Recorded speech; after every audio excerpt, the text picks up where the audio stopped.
Karibu mtazamaji wa Zone Media, na hapa nina taarifa za hivi punde. Ni kwamba Venezuela rasmi sasa yashambuliwa na Marekani. Milipuko kadhaa imeripotiwa kusikika katika mji mkuu wa Venezuela, Caracas, huku moshi mzito ukionekana ukipanda angani.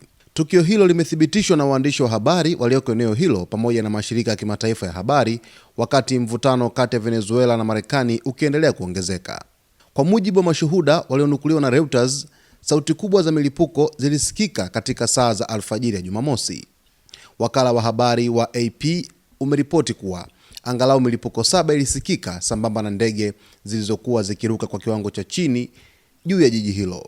Ripoti zinaeleza kuwa eneo la kusini mwa Caracas, karibu na kambi kubwa ya kijeshi, lilikumbwa na kukatika kwa umeme, hali iliyozua taharuki miongoni mwa wakazi wa eneo hilo.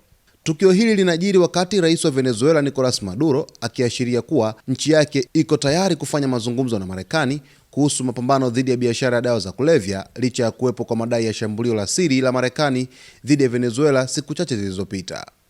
Katika siku za karibuni, Maduro ameonekana akipunguza makali ya msimamo wake dhidi ya Washington, huku Marekani ikiendelea kuiwekea Venezuela vikwazo vya kiuchumi na kuongeza shinikizo la kijeshi. Hata hivyo, Maduro anaendelea kushikilia msimamo kuwa Marekani inalenga kuipindua serikali ya Venezuela kwa lengo la kudhibiti rasilimali zake kubwa za mafuta, hatua ambayo imezidi kuongeza mvutano kati ya pande zote mbili.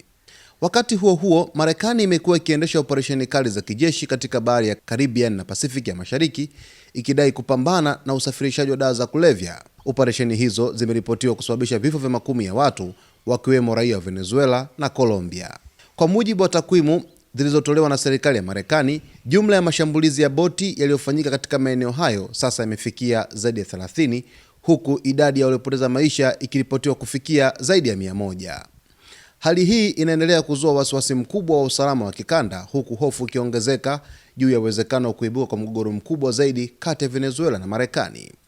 Mtazamaji wa Zone Media, hizi ni taarifa za hivi punde tu kwamba Marekani rasmi imeanzisha mashambulizi ya kijeshi dhidi ya taifa la Venezuela katika mji mkuu wa Caracas. Mtazamaji wetu, tutazidi kufuatilia kwa undani dhidi ya habari hii kubwa kabisa ambayo inajiri huko Amerika ya Kusini. Cha msingi tu, ili kuweza kufahamu yote ambayo yanajiri huko, basi uweze kuwa karibu nasi wakati wote kwa kusubscribe channel yetu, kulike, kucomment pamoja na kushare.